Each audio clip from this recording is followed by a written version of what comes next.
Welcome back to another episode of the Strange Motion Way podcast. I am your host, Tim Strange, along with my hostess, which is slowly getting better. Carrie Strange. We recorded this next episode over a year and a half ago, so you were pretty quiet in the background because when we started this, you didn't think you were going to be involved. You were just going to do the behind-the-scenes technical part. But I don't really like to talk.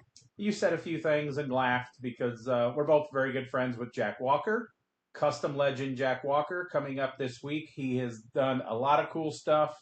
One of the coolest things he did with the Hirohata Merc being in the news the last couple of years and selling for big money, when that thing was missing for many years, he built a clone to it.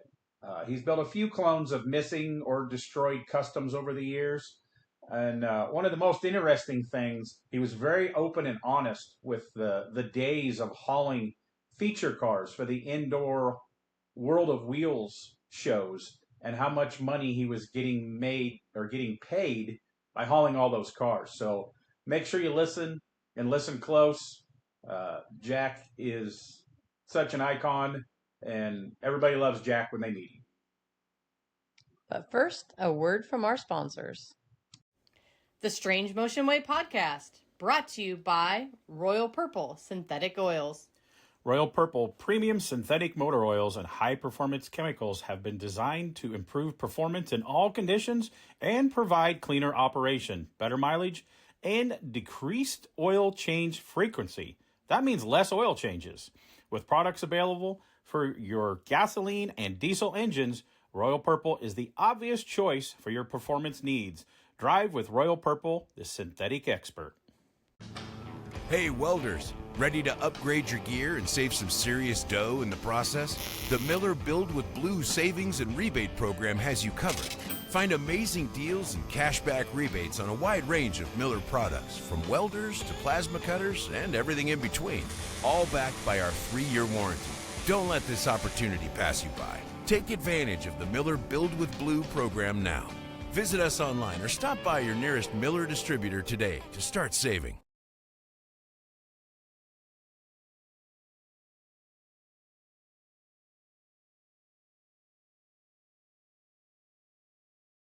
So here we are on another podcast episode. We are sitting here with custom car legend Jack Walker. Jack is a member of, I know, at least 2 Hall of Fames. You're a member of the Kustom Kemps of America Hall of Fame and the Starbird National Run and Custom Car Hall of Fames. And he's been around the industry for so many years. We're going to learn a lot about Jack here today. And remember, people will hear this, and if you think something's going to get you in trouble, say allegedly in front of it. You don't want this to be a court evidence for anything. Of course, I know him. He's had a lot of cool cars through the years. I met you years ago when you were hauling feature cars for the ISCA around, and you helped with the Kansas City World of Wheels, and you put on a Legends display there. You call it the custom car? Cavalcade of Kustoms. Cavalcade of Kustoms, which he's helped at Detroit with the Cavalcade of Kustoms display, which he's invited me to, and now at the Darryl Starbird Rod and Custom Show in Tulsa, right. You helped put the Legends display on. So we're going to go way back. If you can't remember stuff, it's okay. I can't remember what I had for breakfast. Don't feel bad. What got you into cars as a kid? Well, like any kid, you draw cars. Then you start building models. Then you get older. So then I got into drag racing. And I raced a 67 Camaro for a couple years. Then I raced a 68 Nova. Didn't even know it was a Copel car, but it was. Oh, wow. And I bought it through Dickie Harrell. I raced out of his shop for 2 years. And then I thought, this is a... Dickie Harrell's shop was where? In Kansas City, Missouri. Okay. I grew up not far in Illinois from... oh, man. I'm blank on that guy's name. The other guy that ran like the Camaros had the ZL1s on his lot. There wasn't a whole lot of them that had. Well, that was Fred Gibbs. Yeah, Fred Gibb wasn't too hour and a half for me. He was the guy that actually owned the car. Okay. And he rented an NHRA for a while. Then they brought it down to Harold's shop, repainted it, and I bought it from him. I raced it out of his shop in Kansas City, Missouri. I raced there for a couple seasons. How old were you at this time? Nobody knows how old you are. How old are you, Jack? 84. 84. Years young. Years young. So I said the other night on the microphone, me and Chris Ryan says, Jack's always been the old guy, but he's looked exactly the same since we met him 30-some years ago. He just doesn't age. But Yeah, I did that for a couple years, and I was already divorced. I got married, and then that didn't work out after about 9 years. So I was probably getting close to 30, and I thought, there's got to be some easier way or cheaper way than this drag racing. It costs so much money, to go drag racing, and now you can't afford to do it. yeah. And so I went to a car show, and a guy had a wrecked 63 Corvette split window that Doug Thompson, a good friend of mine, had built from a brand new Corvette. And the same Doug Thompson I know who he Yes. is, Hall of Famer Doug Thompson. Right. Okay. So he had built it for a guy named John Bauer, so then he'd sold it to a guy, and he was running on the circuit, and he ran it through the front of the trailer. So I went down there, and this was in Kansas City, Missouri, and I go down there, and I see this car, so I talk him into, we just traded cars. I give him my race car, and I took the Corvette. Had a guy in Tulsa named Dick Hutkins. He went by the bearded one. Mm-hmm. And so he painted it. Then we sent it to Oklahoma City, had the interior done, and I showed it on the circuit for quite a while. Never did get beat. I redid it a couple times, and still, I showed it for 7 years. What year was this when you built your first show car? You're a little late to your custom career than some of the guys we interviewed, Starbird and Winfield. Yeah. They've started a little sooner than you did on the custom stuff. So. Yeah, I was probably 30, 32 years old, something Yeah, like that. yeah. But I've always liked customs, and so I showed that, and then when I quit doing that, and I went over to Ray Farner's place. He had a shop in Raytown, Missouri, which is about 25 miles from my house. So I go over there, and he had a car called the Eclipse that he won the championship with in What was that car based on? 32 Ford Roadster pickup. Okay. The blue? Blue one. Okay. And he showed it, won the championship. It was called NHRA back then. And he showed it then in that and won a brand new 64 convertible. Oh, and wow. so I thought, well, I'll see if he wants to sell it. Well, he didn't. So, and I just, it'd been about 7 years of me showing that Corvette. And he says, when are you going to quit showing for a can of STP and make some money? And I says, why? What do you got in mind? He says, why don't you start leasing some cars out? But just so happens he's got 3 cars he wants to sell. Mm-hmm. So anyway, I buy these 3 cars. One was called a Coors beer truck, and one was a Star Wars bike. It was a 3-wheel bike. It had 2 wheels in the front and a big wide one in the back. And that, and then he had a real tall T. Had gull-wing doors on it. So I bought them from him. And then a friend of mine, he bought a car called the Suspended Animation that ran the ISA circuit. It was for sale, so he bought it. So I knew all these promoters because I'd showed that car all over the country. So he married a gal that had some money, so she buys a tractor trailer. And so anyway, we hire a guy to take him around. Farner says, now, don't you take no less than $700 a week for them cars. And this is... What year was this? This was in the late 60s, early 70s. Okay, that's So good money. Pretty good money. Yeah. So anyway, we talked this guy into taking him around for us. Back then, SAA was doing 20-some shows because I did some 22 shows, and for them 6 or 7 years there that I was running all over, and I had a guy take it for me. And so anyway, we was doing them shows, and we'd do all them shows. We was making pretty dang good money. Well, we ended up breaking his wife with the truck and all that stuff, running all over the country. And And so anyway, I could decide to buy the Eclipse that Farner had. I tried to buy that first, and he wouldn't sell it to me. And so then I sold them cars, because I used them for a couple of seasons, and I sold them. And so then I was going to buy this car he had called the X-Ray. So to back up a little bit, to explain to people, when you were leasing them, the ISCA circuit was so big and well attended that they were paying you to bring feature cars so they could advertise, hey, come see this famous car, come see this famous car. And they were paying me, like I say, $700 a week per car. Per car. And so, it was good money then, but like you say, they had, when Larrabee started, he had 200 shows. Mm-hmm. Now, that blows my mind. That's what Starbird talked about the other day. That's just mind-blowing. A guy puts, him and his brother, and he put these cars these shows all over the country. Now, you got to have some pretty honest people working for you that don't steal your blonde. Yeah. So he must have had some real good people working for him. Or he threatened them very well. Yeah, or something. Allegedly. But anyway.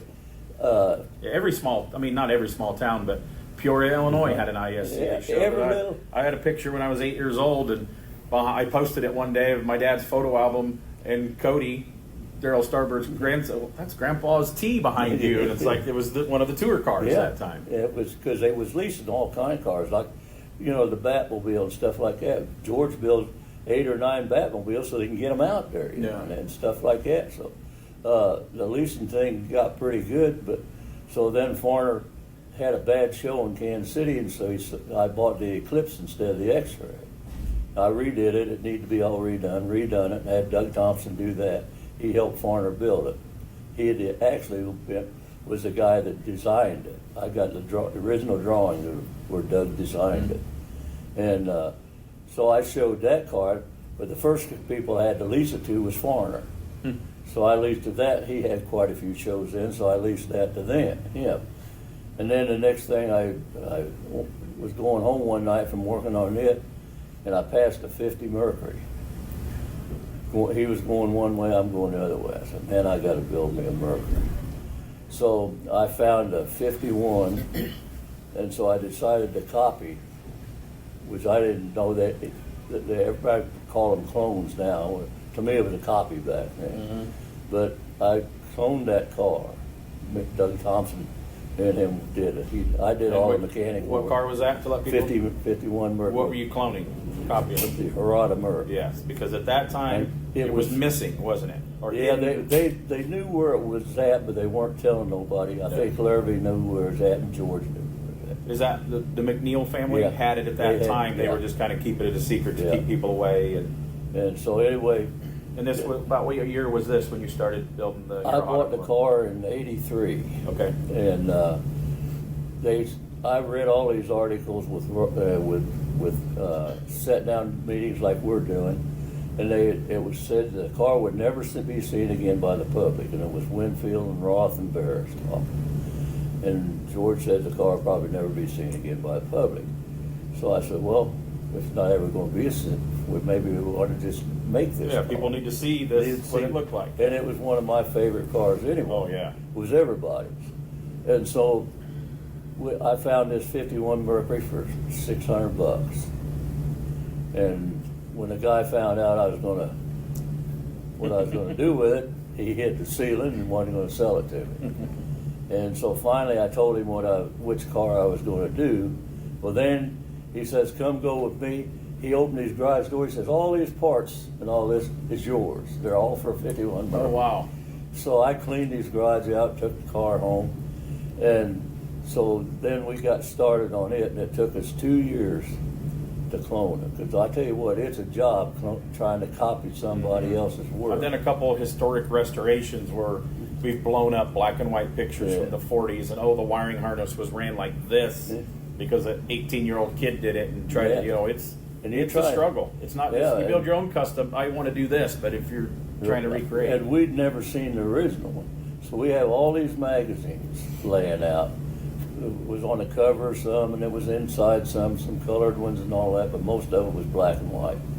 And so anyway, like on the right rear quarter, we did that 3 times to just get that scoop right. Mm-hmm. And I mean, just and trying to second guess somebody else's work. And so, like I say, it took us 2 years to do it and get it done, which we thought was right. Mm-hmm. And finally got it done. And we took to Springfield, Ohio on the 4th of July in 1985. First time it was ever shown. What event was that? Was it a KK? It was KKOA show. No. And so. Was that a regional or the Let's Spectacular? Spectacular. The big one. Yeah, it was a big one. Back then he was having, 2,000 cars and stuff. You could go in there, and I mean, if you found a place to park, you was lucky.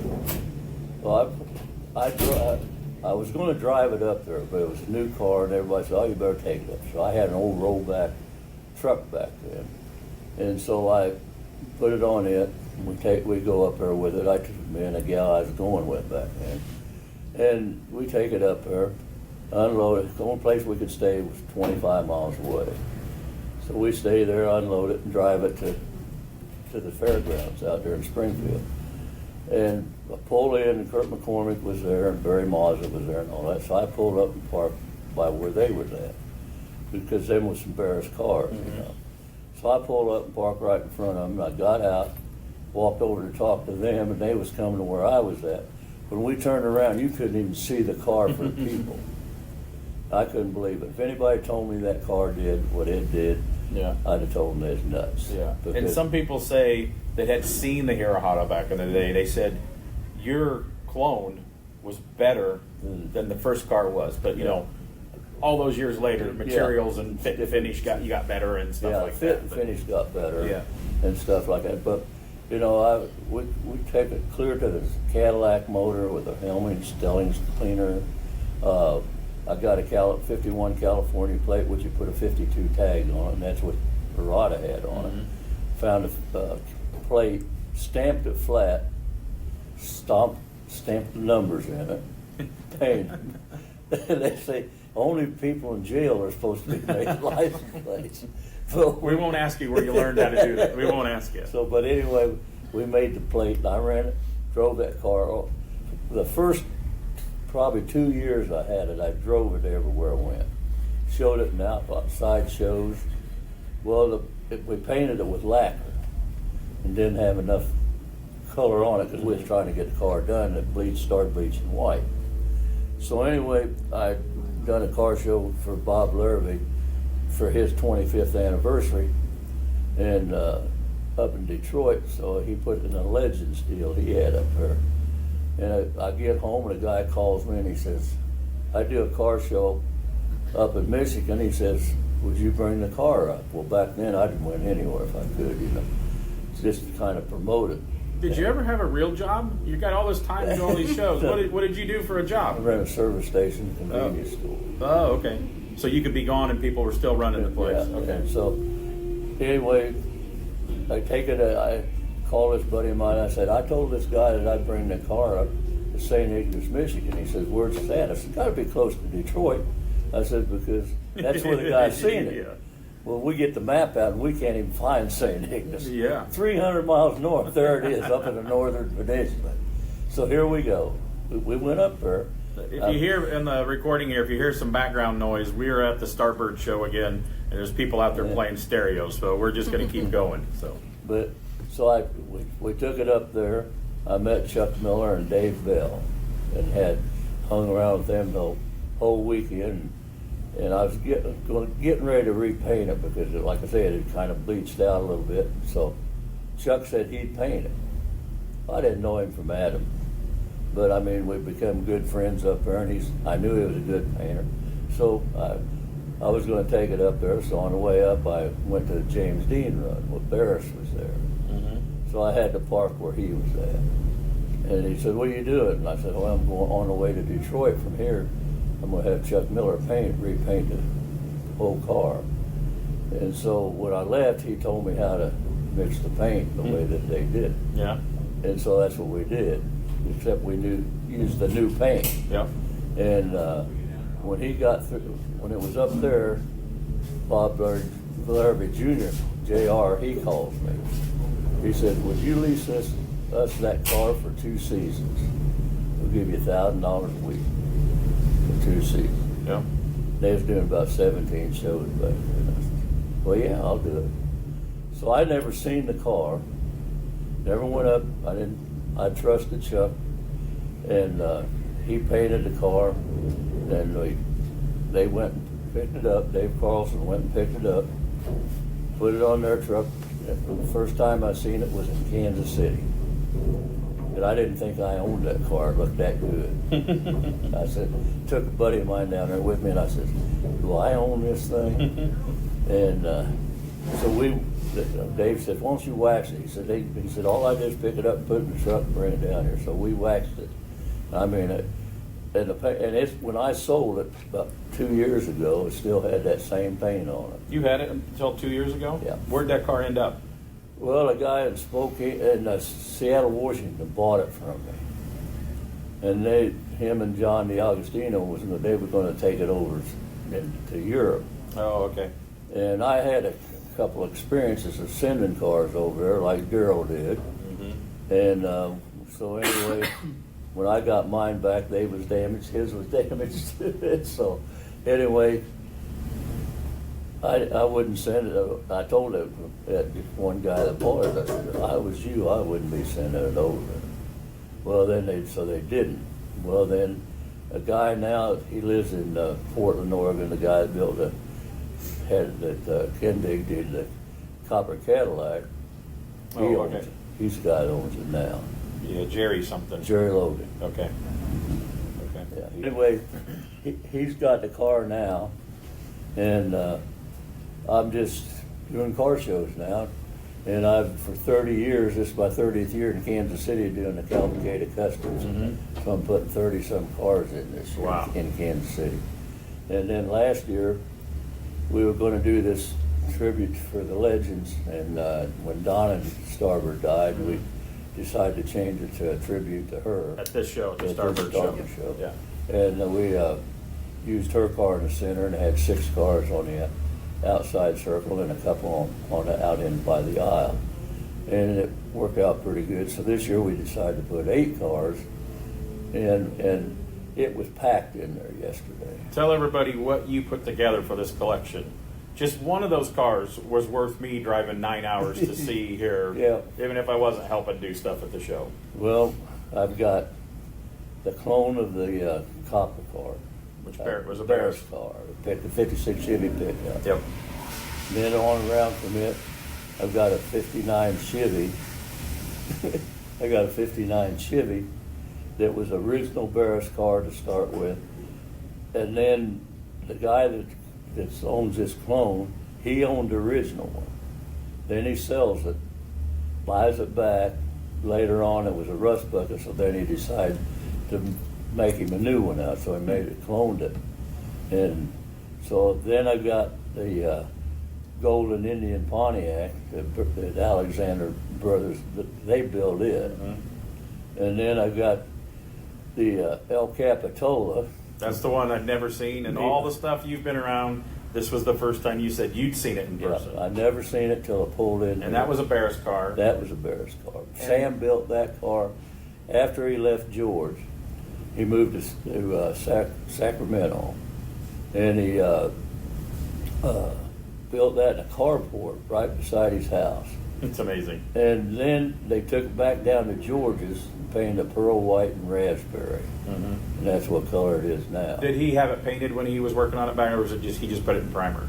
Was it another color first, or no? Okay. It was probably in primer. Okay. Then they took it to George's down and down there in Los Angeles somewhere, and they painted it down there. But that car, I mean, you've got to see this car. Yeah. To tell what it is. Yeah. You know it's a 57 Chevy, but I mean, the purple on it, everything that's purple on it is purple and white, which I call purple, it's raspberry and white.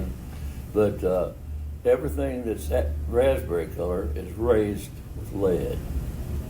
I mean, the top, it's got just a very sunken looking top, but the top was never sunk.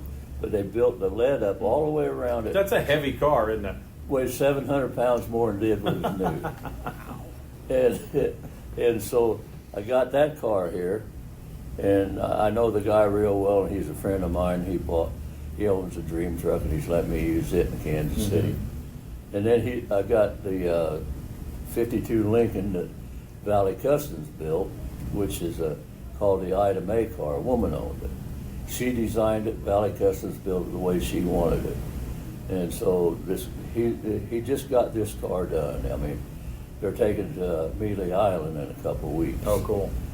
And then from there we got what's that name next? Oh, we got called the Orange Crush. Oh yeah, the Orange Merc. A 51 Mercury, a guy named Larry Dumas lives down by Amarillo. He owns that, and a guy named Tommy Stedman. He cut the top. She's local to me where I am in south of Nashville. Yeah, and he's chopped I don't know how many cars. Yeah. And he's really good. Well, he built that car. And then, what's in front of it? Oh, then we got Gene Winfield's Reactor, which was a car that he built from a movie, for a movie. And they used that, and that car's been around the world, but I don't think I'd ever seen it in person. Yeah, I don't think I had either. And I called him up and asked him if we could use it here in Kansas City. He said, yeah, come and get it. So Cliff went out and picked it up. And then Everett and Christy's going to take it back when they go back. So we got it that way. And then there's a guy here in Tulsa had a car that's called the Candy Tea that Joe Balin built. So that's the 8 cars that's there, plus Then the one in the middle. That's the one that Everett and Cliff were built. It was a starboard car, an old car, a starboard car that was futuristic. It's a lot smaller in person than I was expecting from pictures that I'd seen in the books and stuff. Yeah, it was a little shorter, but I mean, they've done an excellent job on that. Yeah, very cool. I mean, it really looks good. Yeah. So we got them 9 cars. I wonder what's ever got up his sleeve for next year, because he did the what was the last year's car? The Futurista. Yeah, the pink. It was the Forecasta. Forecasta. Yeah. It was a Forecasta. So I never asked him this week what's he got on his sleeve for next year. Do you know? There's got to be something. You don't have to say it. Say, does he have something? Yeah. Cool. I Okay. talked That's to all him. we need to say. I talked to him because I've got in with these guys at Speedway that bought all the Darryl stuff. Yeah. And I know that guy real well, and last year he loaned us a couple cars for the display. And this year I got full before me and him got together. And so then he said he'd work with me next year for a couple cars. Cool. So I know what they're wanting to do, and but I don't know. Yeah, remember, people will listen to them. We'll let them keep their secret. They like to debut. I think it's really cool that they're doing that stuff. Yeah, So very cool. Because I was talking to Everett a while ago, and he said, well, Cliff says we're going to do this car. And he says, I already know where there's a good car at. Yeah. So I imagine they'll do it. Well, we should have grabbed Cliff real quick while he was in here, but when Cliff told me, I think it was a Salina at the Lead Sled Spectacular, that he was going to do a bubble top Porsche. He had a Porsche sitting there, and I was like, I don't know, but it's cool. He got it done for this. It's really neat. It looks good. Yeah, he even got the approval of Darryl. He got the approval of old Dad right there on that. He was talking about that earlier today when he was in here taking a break on how cool that car turned out. It come out good, and I mean, I think, this display we got there in the center, I think It's worth the price of admission just for those cars in the circle. It really is. You'll never see them again in one place, I guarantee you. Yeah. No. Because I know when the ones that McMahon owns, they'll go back to Portland, Oregon, and they're going to be there. He's got quite the custom collection. I'd like to make a trip, and I'd like to introduce. I've never met him. I'd like to meet him before the show's over today. And he's really a nice guy. He's got the Dream Truck, and he's got a Pisano Buick. the Pisano 41 Buick.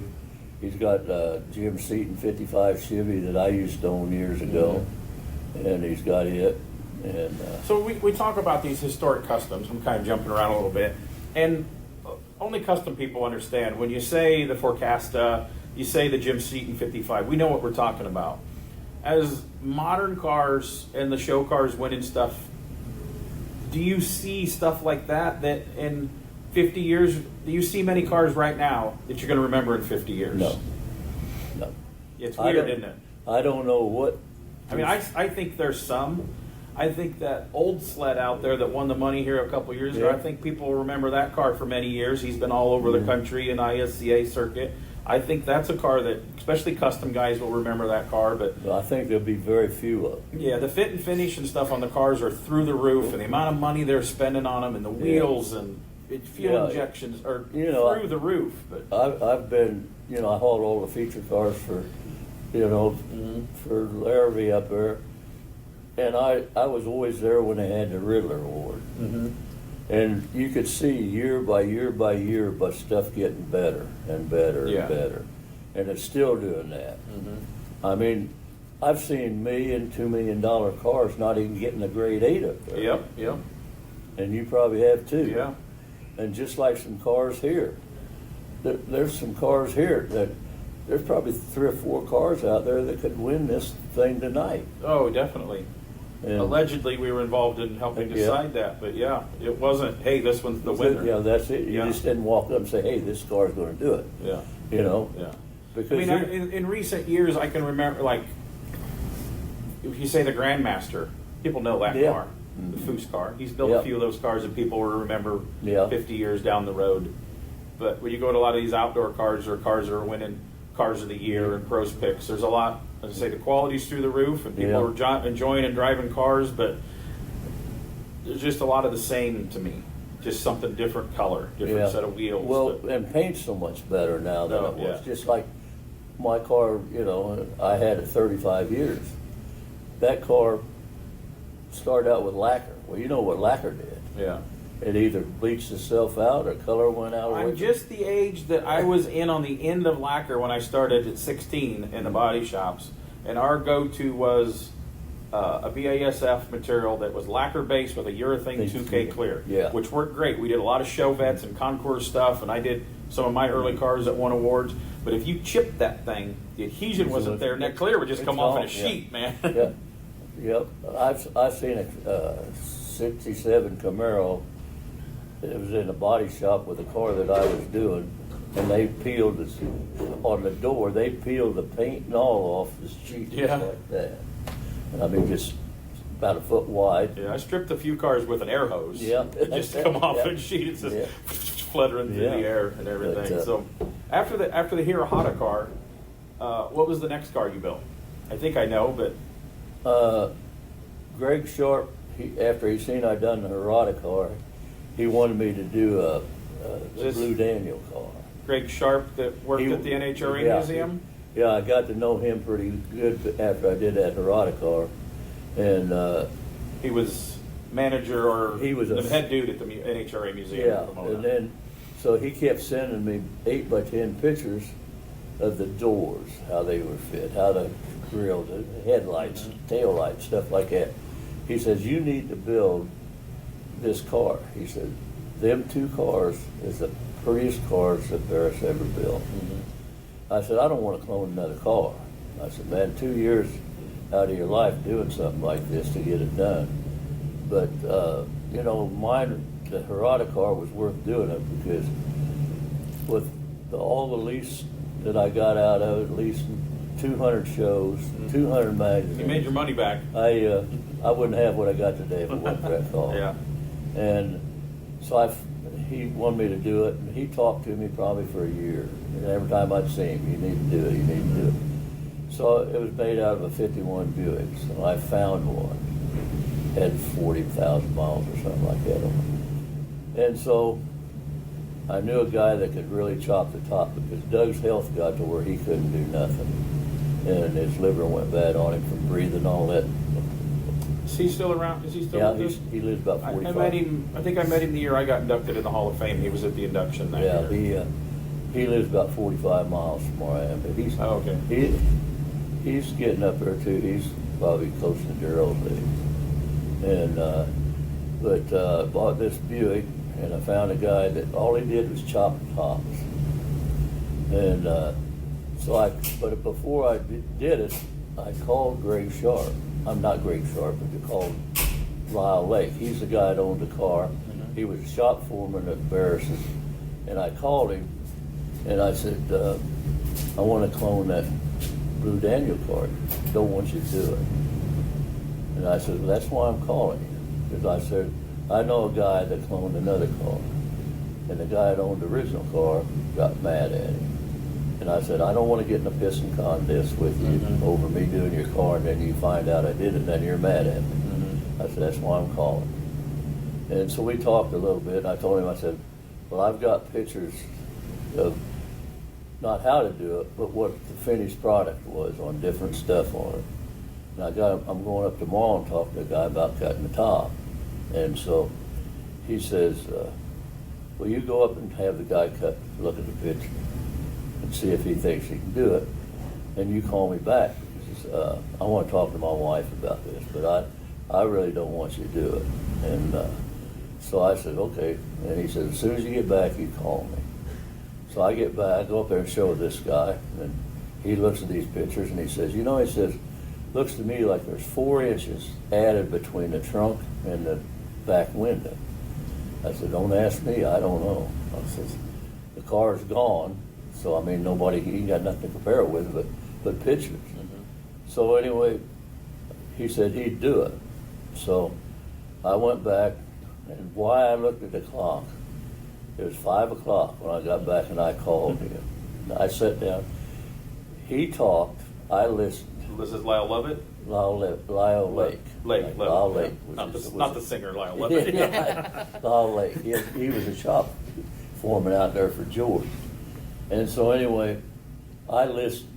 I bet I didn't say 10 words in an hour. He did all this talking. The first thing he said, my wife wants you to do it. And I says, all right, we'll do it. I says, because if you didn't want me to do it, I was going to cut the top like that, but I'd put a different front end on it, different back end on it, different side trim and stuff like that. And so he says, no, she wants you to do it. She's seen pictures of her in that Hirohata car, and she thinks you need to do this car. You earned her trust. Yeah. So I told him, I said, well, I've got the car and all that. So he said, I'll tell you what I'm going to do. I'm going to send you pictures of how we cut the top. We was him and Sam. Because he sent me Polaroid pictures. He says, this is all I got. He said, if I don't get these back, I'm 80 years old. And he says, the world ain't going to be big enough for me and you and Greg Sharp. That's what he told me. So I got them pictures, went and had them copied, and sent them right back to him so he could get them back. And so I took the thing up there, and had this guy, his name was Kenny Baker. He lived in a little town in northern Missouri. And so he cut the top, and when I went up to pick it up, all he did was weld it together. Didn't do no finish work, no nothing. It was just welded up and you finish it. It had a 10-day turnaround, I think it was. And so I went up to pick it up, and I mean, it looked like he was looking at the pictures of it. And I had that Dick Hudkins that painted my race cars and stuff like that for me. He built the rest of it, the front end, the back end. I did mechanical work on it. But I did put a different motor in. I put a 454 in it, a big block, because I don't like small blocks and them big cars. It looks like you open the hood, it looks like ain't nothing there. Yeah. And so I put a 454 in it, put a Lincoln Versailles rear end, changed stuff like that. But and when Lyle had it, he didn't have it just had the stock interior in it. And he says, just put a real nice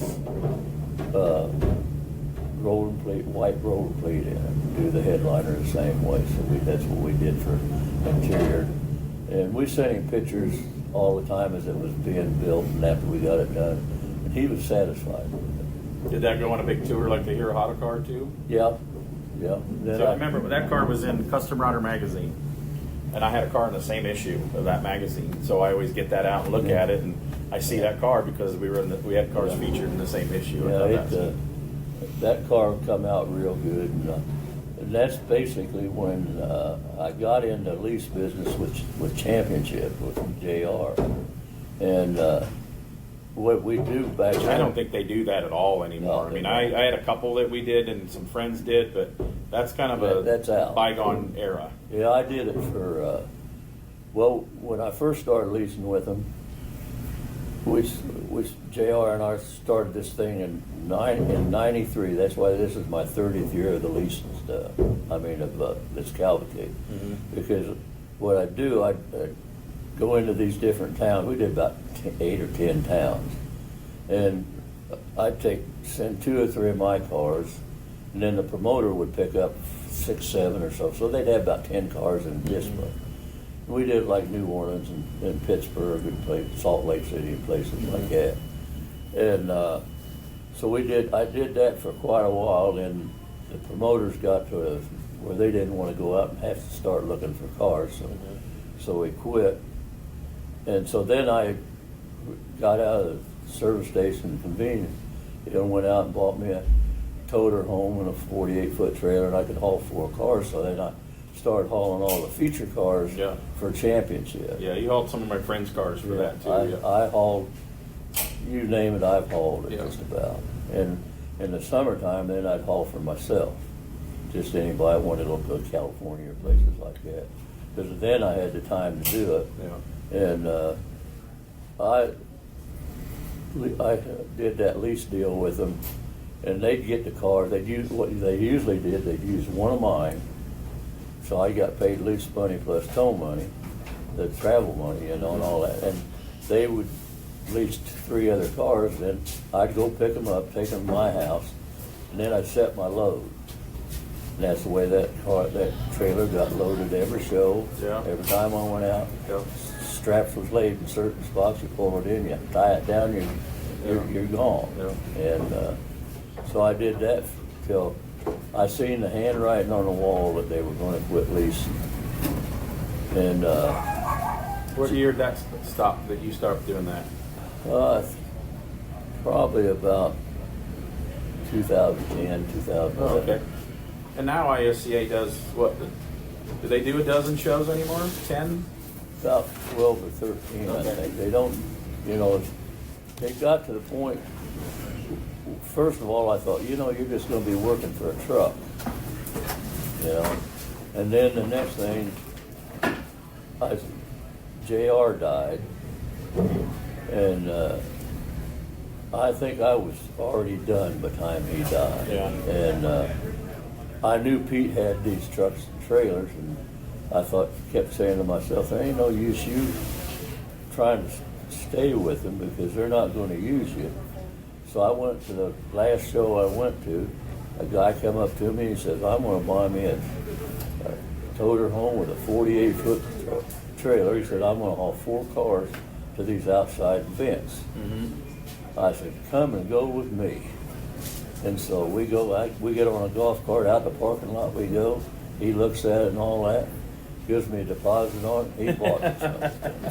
And so I called JR and I told him, I said, I'm done. I'm through. And he didn't really like it at first, but then he knew what was going to happen. And so they did. He put a guy on for a couple years, and then they quit. Yeah. So I knew it was coming. So this buddy, You got out at the right time, didn't you? this buddy of mine said, you rode that wave clear from the start, rode it right up on the bank and stepped off and left. So after that, I know you did. What other cars have you done or restored? You did a Westergaard car, didn't you? Yeah, I did a 40 Mercury. I was at Houston, and Wings Callahan, he was an announcer there and played the music. Walks by me and throws me a Hemmings, so I get looking at it, and I always went to the Mercury section first. And there's a 1940 Mercury convertible Westergaard car. Boy, I get fucking it on the phone, and I call the guy. For those people listening, that's how you used to find your cars, was the Hemmings Motor News magazine, the brown magazine, and you called them. I went to an auction. A friend had a big collection in Iowa where I bought my 40 Merc that I'm still gathering parts for. And the research, every Hemmings had called this guy, waiting on pictures. You didn't just send a text. You can't email. It was a process to buy a car. It was to buy a car. You better have somebody close To go look at it. Yeah. So I was in Houston, and John DiAgostino was there. So I go out. I'd say, John, who in Sacramento? Because he lived close to there. Yeah. I said, who in Sacramento has got a 40 Mercury convertible. It's a Westergaard car. He says, there ain't one out there. Johnny would have smelled it. Yeah, he said, I didn't know about it. So he gets on the phone, he called Zoki and he called Reasoner and a couple guys out there, and they said, there ain't no Westergaard car. So I called George Barris. I said, George, is there a Westergaard car in Sacramento? Does it have fadeaways on it? And I said, yeah. He said, buy it. That's all he said is buy it. And so we got talking, and he says, when I learned the business, I was 16, 17, 18 years old, and he says, Westergaard taught me the business. And he said, a guy came in named Butler Rugard with a brand new 40 Mercury convertible. And all he wanted on it then was fadeaways. And I helped put them fadeaways on Oh, that. wow. Wow. And so, anyway, then they'd redone the front end on it, and they put a 42 Buick grill in it, and put 40 Chevy taillights in it and stuff like that. And they changed the whole front end on it. So was that a Carson top or a Northern California? Would that have been a Hall top? Because Hall was northern and Carson was southern. Yeah, Carson right? was down around where Barris. Because the Westergaard car I painted for McCormick had a Hall top on Yeah, it. this was probably the same. Did it have chicken wire in it? Yeah. Yeah. That's the way this one was. All I did was recover it. I didn't have to do nothing. The inside was all perfect. I left the inside interior alone. So those at home don't know what a Carson top is. It looked like a convertible from a distance. The padded top you could lift Yeah. off or leave it on, and they did a metal framework, and then some of them put chicken wire down, Yeah, and then put the foam so it gave some stability to it, and then the canvas. Yeah, and what it did, it had more of a flow to it. Mm-hmm. You know, where you get that flow. Not choppy like a convertible would be. And so anyway, I bought that car then. And so John went and paid. He said, I'll tell you what. He said, I ain't going to try to buy it out from under you. He said, I'll go look at it for you. So he says, and if you want it, he says, well, then you work it out with the guy. So I called the guy and I told him, I said, there's going to be a guy come and look at it. And I told him his name and stuff. I says, if he tells me it's all right, I'll send you a cashier's check. Nope, don't send me nothing. He says, when you pick it up, you pay for it. So me and a buddy of mine was out there, so we stopped by. John had it, took it to a place and left it, and then I went and picked it up, paid the guy, took it home, redid it. So Johnny took the car to his place, To a friend and the of car his. wasn't paid for yet. Nope. People don't do that anymore. No, either, they don't but do better that. not. Yeah. Nope, they don't. Yeah. And I wouldn't let Johnny D take a car away. And you know, the guys was really nice where I kept it. They kept it in a garage inside and all that, and we went out and picked it up, brought it back, and tore it apart. I talked this friend of mine into redoing it. He was an old guy from California, moved back into Nebraska, and he was really good. So I told him, I said, why don't you come down and look at this car? And so he comes down. He's walking around it, and I'm walking behind him, you know, and he says, I ain't doing this. I ain't doing this. Because they'd changed the front end on it. Everything was changed on a lot of it. And who did that part used stovepipe to sink the headlights. And so you can imagine how thick that Bondo was. And so anyway, he said, I'm not doing it. I said, yeah, you're doing it. No, I'm not. Well, this went on for a while. Pretty soon he says, I tell you what, I'm going to California. I'll be back in 2 weeks. You have it in my shop. I'm going to charge you $25 an hour to work. Jeez. That's not good. It'll be there. So I took it up there, and then he finished it. And JR, the car was black to start with. But JR wanted to paint candy apple red so it would show good. So and BSFA paid for the paint. Yeah. And so we painted candy apple red. And this guy named Ralph Wentworth, he was buying a bunch of custom cars. I restored the Pete Henderson 32 Roadster for Mr. Whitworth. He ended up with 5 of my cars. Yeah. And so anyway. Which Ralph Whitworth was building a museum in Winnemucca, Nevada. Had about 380 cars, and then him and his partner decided, that was about 08 or something, wasn't Yeah. it, like the crash stuff? They decided not to build the museum. He sold a bunch privately, And then they had a speed style auction at Peterson, yeah. and sold the last remaining. Yeah. And the one car that I did, it ended up in his family estate because he passed away. Yeah. And then that Pete Henderson car is in the Three Dog Garage collection in Pennsylvania. So do you know where the cars are there?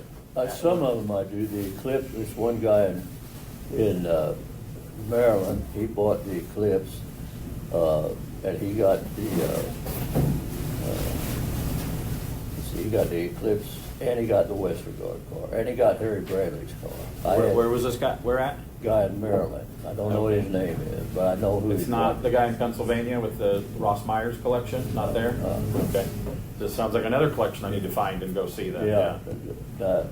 I don't know. I know who his wife was because she used to work for Championship for Chevrolet. You seem to remember everybody's wives, don't you? That's different. You Yeah. know, that's, I don't care about her husband. Allegedly. We're recording this, allegedly.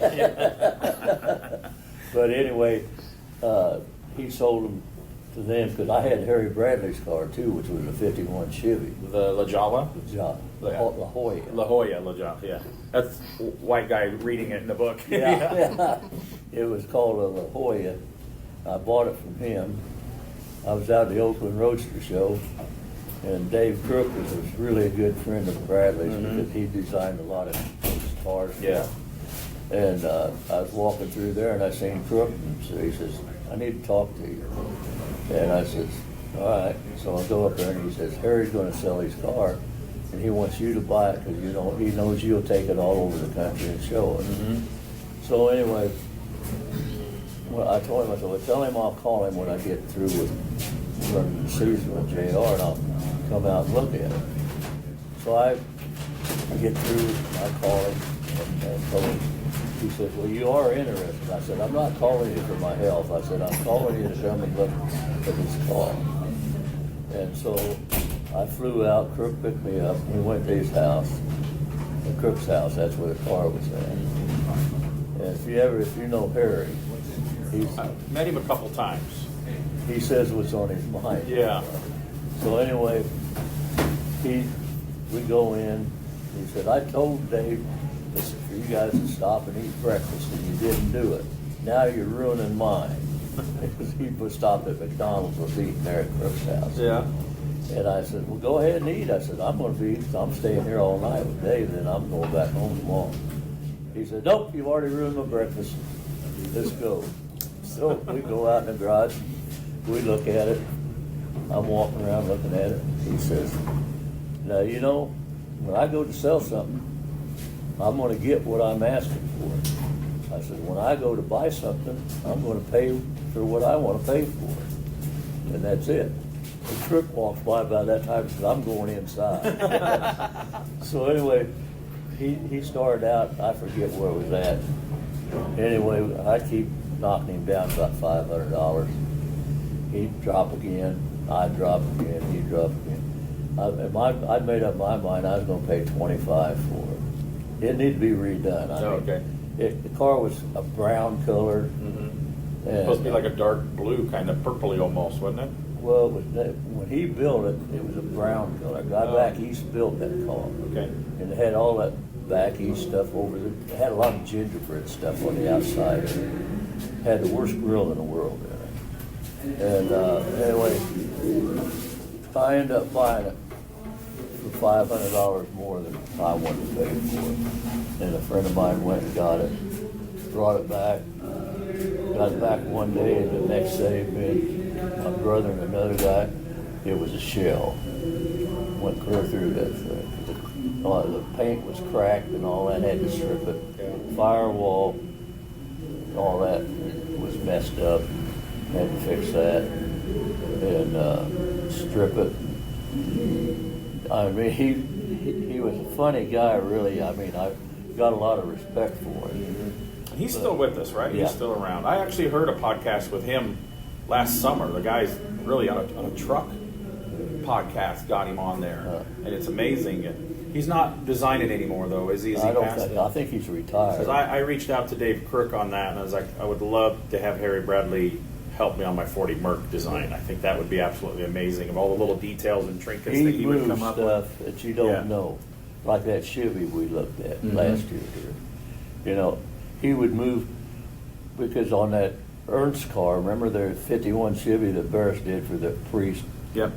Well, then they made a second deal, copy of it, that Barris did, they repainted and all that, then, That one was bluish, dark blue, right? the first one was dark blue with Okay, a that's what I silver was top. confused in that car. Okay. And the other was a three-tone color, kind of a copper and a green. Yeah, then Keith Ashley built a clone to that car. And that's the one that Harry redesigned.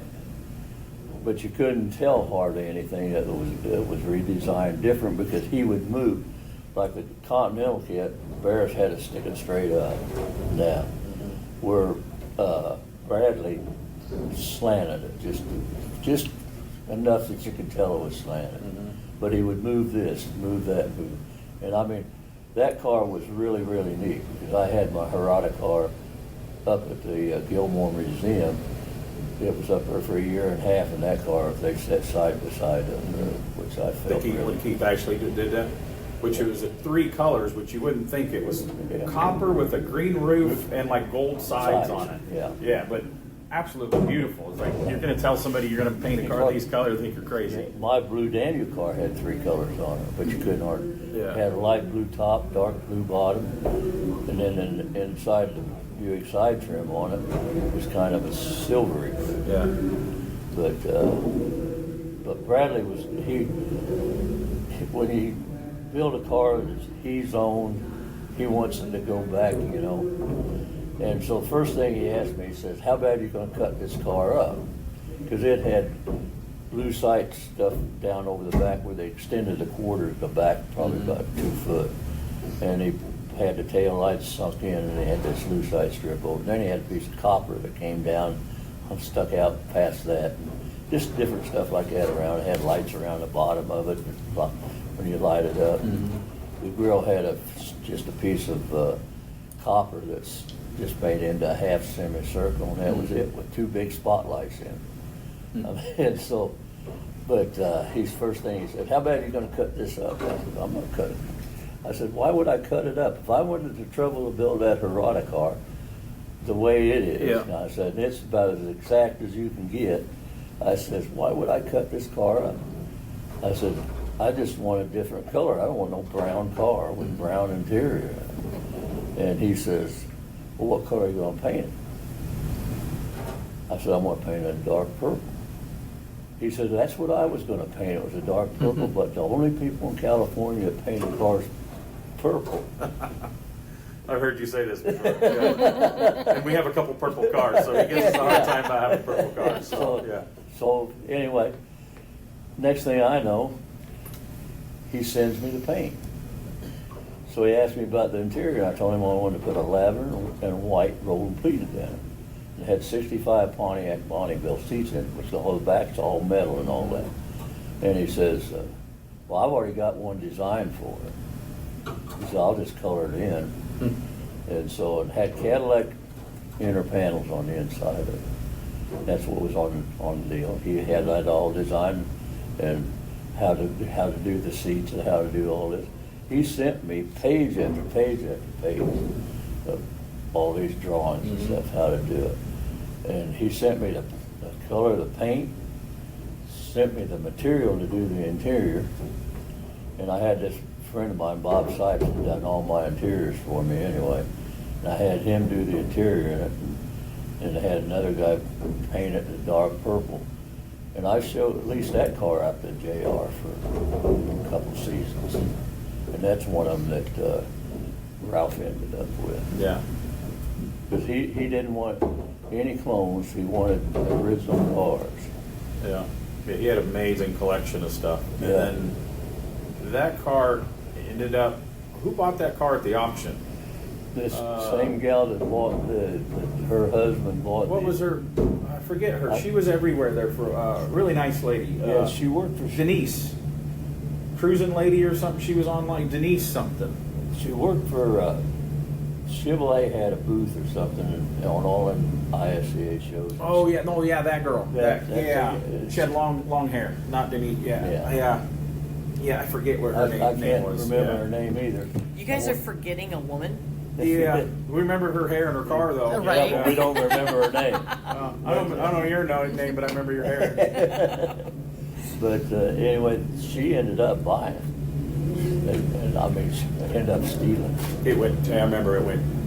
$20,000. I thought it was like. Yeah, right at. Yeah. Yeah. So what else do we need to touch on? It sounds like they're getting ready to do awards out there because we've been rattling for over an hour here. Yeah. We have. It seems like 10 minutes. But I we get know to it. talk. Everybody that I've wanted to do here this weekend, they're like, "Oh, I can't talk very long." And even Jerry Titus talked for over an hour this morning. So it's awesome. And so what do you got now for cars? We got a '59 Chevy Impala, black and red interior, 348 3-deuce car. Stock. Not cut up, not chopped. Yeah, it's lowered down 3 inches. I got a 62 Grand Prix. I found a Chevy 3 miles from my house. Didn't even know it was there. Found a 62 Grand Prix 40 miles from my house. Is it stock? Stock. Yeah. It's, You're letting me down here. But it's a 389 3-deuce 4-speed car with factory air. Oh wow. And 8-lug wheels. Oh, very cool. And so then I got a 40 Mercury coupe.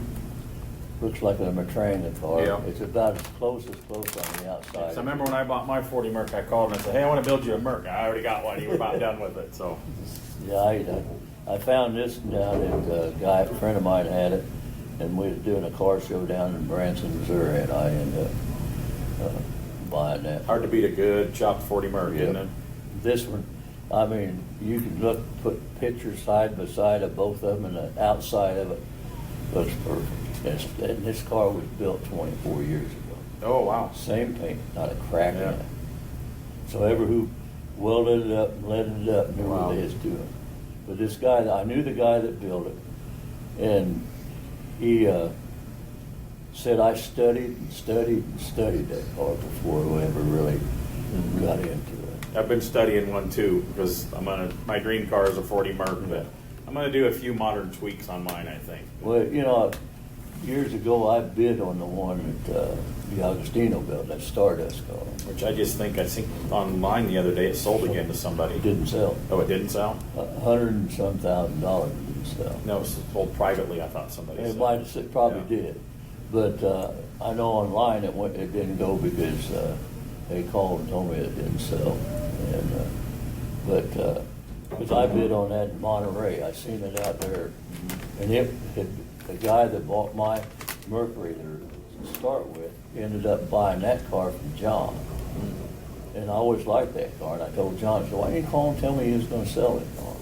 Especially after I found out what he sold it for. And he said, I didn't even think about calling you. Well, then I seen it at this auction. It needed everything. I mean, it was bad. But I bid on it, and a Ford dealer outbid me. And so, but he would, if I'd have bid 100,000, he'd have bid 105. Yeah. It's just a deal like that. And I'm glad he got it because he took it to Brizio. Brizio redid the whole thing, and I mean, if you've seen the pictures that they had online of it, but It's nice. if you look at it in the side of mine, they more modernized that car because they molded in their running boards and they changed this and changed stuff like that on it. But the top's not quite as flowy as with mine. Yeah. But it's a really, really, really nice car. I'd like to have it. I could have paid for it in no time by leasing it out. So what else you got? Is that all the cars you got? That's about it. Do you have one that, if you wanted to build one more car, would you build a dream car that you've always wanted to build of your own design, or is there a clone car that you would like to do?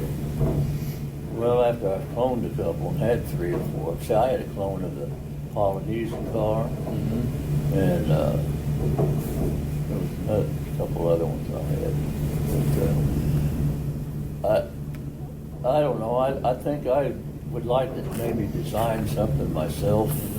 So that's what I did, that Westergaard car for Kurt McCormick. And he always had cars. He restored very historic cars, found them in the fields, and saved the Sam Barris Buick and a bunch of cars. Yeah, see that. And he couldn't think of that. He was just such a historian. Yeah, that's I go, it. you need to do a car that's everybody's going to know as the McCormick whatever. Yeah, because when me and Kurt's real good friends. When I did the Hirohata car, when I got it, the first thing I did was call him and bought 2 crests from him. Yeah. Now, I didn't know that we could do that car, but I bought 2 crests first.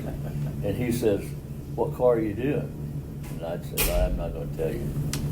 And he says, "Oh, go ahead, you can tell me." I said, "You promise you won't tell nobody?" There wasn't a dozen people knew we was doing that car. And so I told him which one it was, and he says, "I'm not going to say nothing to nobody," because there was a couple other guys trying to do it too. And so anyway, next thing I know, I'm getting all this stuff in the mail.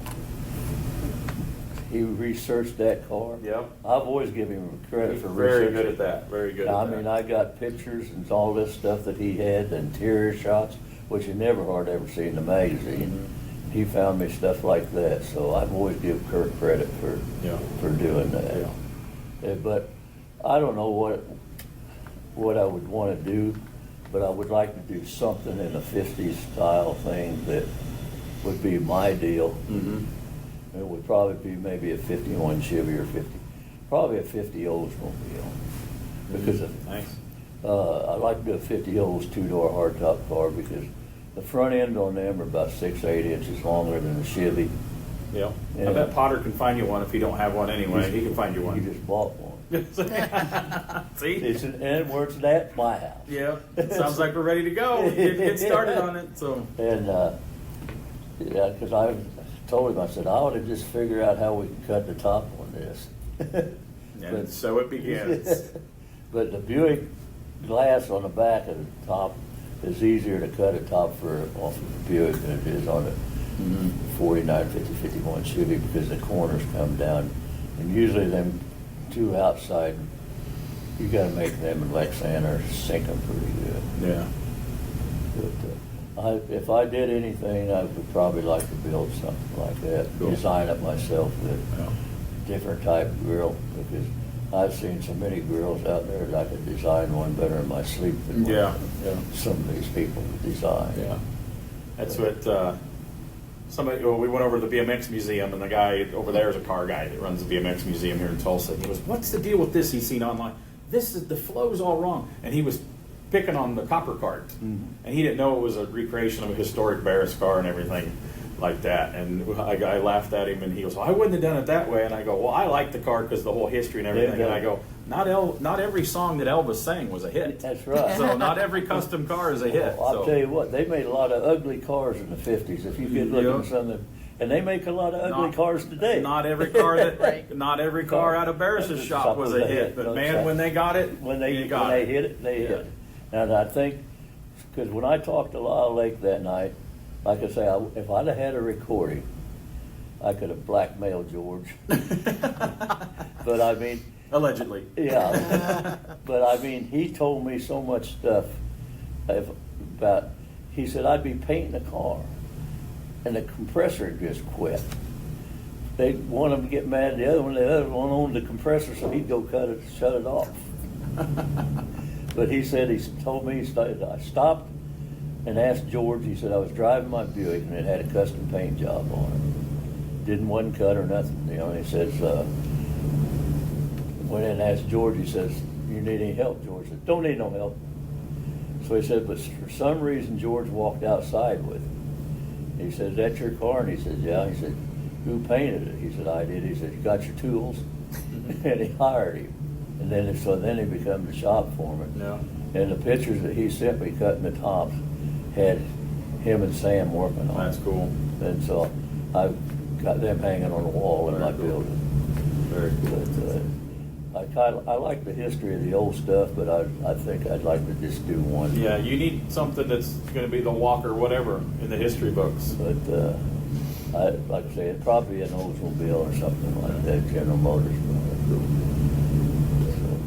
Well, I want to thank you for your time. I think we're going to wrap this up. You talked way longer than you thought you were going to do. Like, what do you want to talk to me for? Great. So I'm going to bring the recording stuff to Salina, and we might have to get part 2. And again, come to Salina, hang out with all the Hall of Fame members.